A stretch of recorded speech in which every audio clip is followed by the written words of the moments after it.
मित्रांनो, आपल्याला बरं का आता पहिल्यापासून लहानपणी बाप्पाने दम टाकला, आता नंतर परत ना आईनं टाकला, परत ना आता पत्नी बी आहे, तिचा तर थोडाफार असतो कधी कधी. पण काल परवा आपल्याला आपल्या लेकीनेही दम टाकलेला आहे.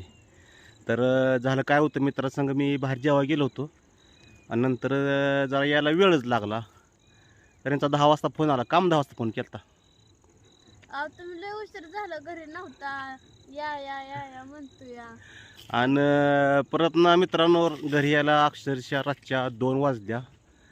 सकाळी सकाळी उठल्या उठल्या हातुरणात त्या बारक्या बटकुरीनं मला दम टाकला. इथनं पुढं जर तुम्ही संध्याकाळचं घर बाहेर कुठे गेला तर बघा, म्हणजे माझ्यापेक्षा कोणी वाईट आहे का म्हणली का?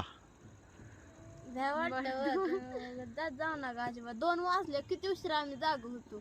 थोडं ते मित्राच्या क्रेशरवर काम होतं, थोडं गोठा असल्यामुळे झालं का. अहो, बरं, आता दम टाकणारी काय आपल्याला कमी नाही ती. पावला गणी दम टाकणारे आपल्याला माणसं आता तयार झालेली आहेत. दम नाही टाकला काय जीव म्हणून बोलल्या.